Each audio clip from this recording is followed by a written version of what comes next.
ho ako handa.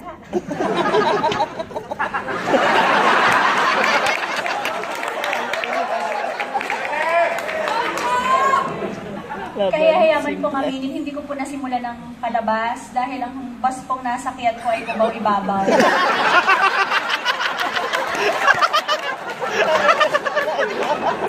Pagdating ko sa Philcoa ay medyo may kahabaan ng pila sa jeep. At sa akin pong pag-iikot ay napasakay po ako ng ikot. Diyan po ako binaba sa may likuran. Sabi ko na kung maglalakad pa pala ng kaunti. Pero tinambling ko na lang po hanggang sa harap. Pinilit ko pong umabot. Ang sabi ko nga sa sarili ko kanina, Diyos ko, Lenny, aabot ka ba o aabutan ka? Nalaman ko po ang tungkol sa palabas na ito sa aking pag-iikot. At habang ako'y nag-iikot po, ay nakaramdam po ako ng pagkahilo. Agad din naman po itong nawala nang nalaman ko na ang tema ng programa ay tungkol sa halalan. Doon ko po napagdesisyonan na pumunta at manood dahil gusto ko pong malaman kung merong gagaya sa akin.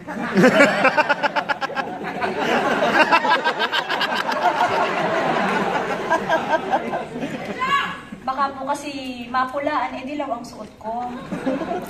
Gusto ko pong samantalahin ang pagkakataong ito upang pasalamatan kayong lahat. Nagbubunga na po ang lahat ng inyong pagod. Dati po nasa pinaka-last tayo, pero latest survey, #1 na tayo. So, maraming pong salamat. Konting tumbling na lang, andyan na yung panalo. Pero konting ingat rin po't baka kayo mabalian. Bagamat ako po'y pumapasok sa politika, hindi po nito maiaalis ang mga simple ko pong pananaw sa buhay. Ako na may pong simpleng tao lang na laki sa probinsya. Sa katunayan, ang mga anak ko po ang mga pagsasabi kung paano po ako bilang isang ina. Hindi ko ako yung tipo na mabunganga dahil sa Bicol po ang tawag namin dyan ay naga.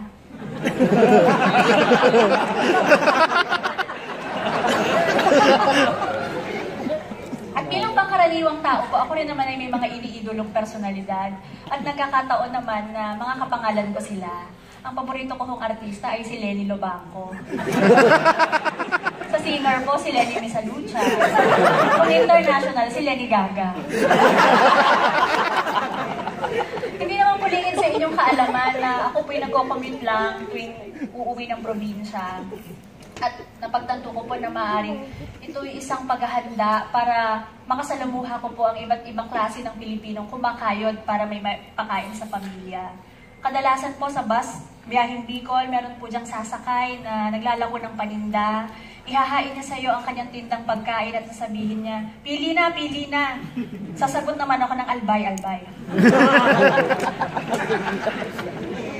Tapos, habang kumakain po ako, ay magpapalabas po ang driver ng mga pelikula para hindi naman po kami mabagot sa kahabaan ng biyahe. Ang madalas po ko pong maabutan ay yung pelikula ni Sharon at Richard. Ang title ay Mayon at Kailanman. Pagkatapos po, magpapatugtog naman sila ng mga soft rock music nung 70s. Playlist po siguro lagi ng driver, yung awit ng The Journey. Alam niyo po ba kung ano? Lying beside me. Back to back po yan ang kanta ng Air Supply. Alam niyo po kung ano ang madalas? I'm lying alone with my head on the phone, thinking of you till it hurts. Sing with me! I'm all out of love, I'm so lost. Na-lost po ako. Nasaan po ba ako kanina? Ay, nandito pala. Yan po ang mga simpleng kaligayahan po sa buhay. At ako po'y naniniwala na ang lahat ng problema ay may simpleng solusyon.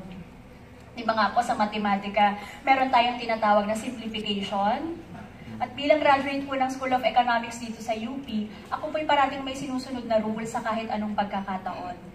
Halimbawa po, sa katanungang paano mapapabuti ang kalagayan ng pamilyang Pilipino? Ang sagot ko po dyan ay simple lang. Doblehin ang benepisyo at suportang pangkalusugan, isulong ang angkop na pagbabahagi ng pondo, dagdagan ang mga guro at silid-aralan, at higit sa lahat, bawasan ang masasamang elemento para sa seguridad ng mamamayan.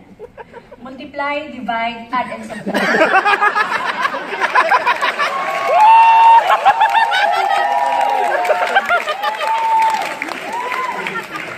And that's it. Himayin po natin. Una, doblehin ang benepisyo at suportang pangkalusugan. Ako po'y naniniwala na ito'y marapat lamang natutukan, lalong-lalo na ang kalusugan ng kabataan. Kaya ang gusto ko pong mangyari ay doblehin ang bakuna para sa mga bata. Tama po, doblehin para pantay.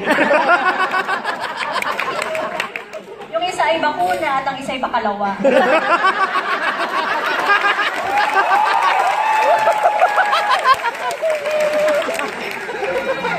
Kung kukulangin po, ay alam nyo na siguro kung saan ang bakatlog.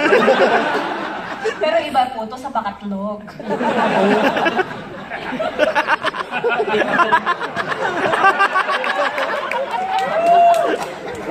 Ikalawa, isulong ang angkop na pagbabahagi ng pondo. Kung kayo po ay 13 sa pamilya, papaano nyo po hahatiin ito na ang lahat ay makakakain? 13 po. Mapapansin nyo na ang nasa sentro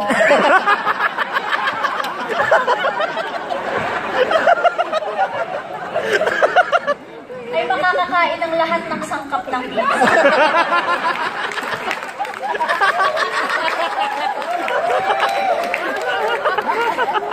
At makakaranas ng complete pizza experience. Samantalang ang mga nasa laylayan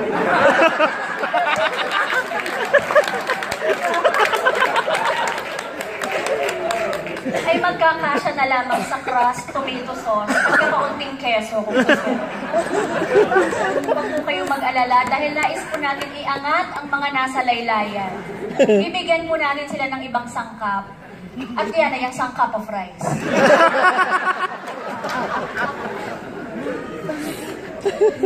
Ikalawa, dagdagan ng mga guro at silid-aralan. Ito po ay matagal nang isinusulong ng pamahalaan. Subalit hanggat hindi pa po natin na kakamit ang ideal number of classrooms, tandaan po natin na ang edukasyon ay maaari namang magsimula sa tahanan. Halimbawa, kung kayo ay nasa banyo, ang toilet paper ay maaaring substitute sa pad paper. Pwede itong maging 1/4 pad, 1/2 lengthwise, but never crosswise. Kung kayo ay nasa kusina, ang pusit ay maaaring maging tinta. At maaari rin itong maging tita.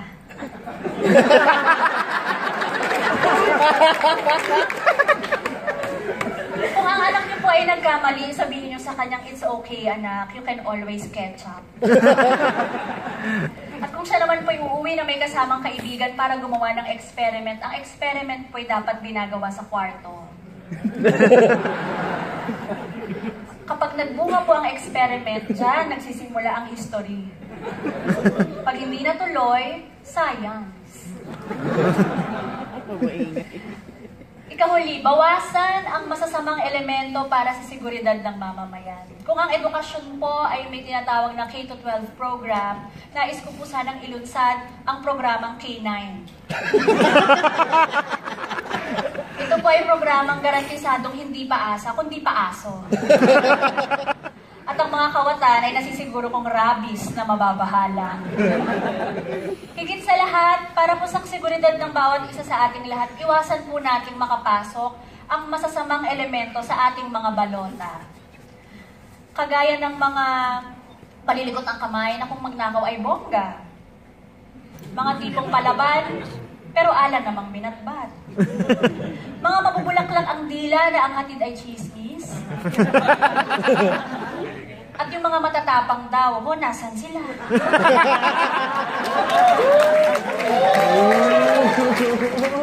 Walang katril-tril, Anes.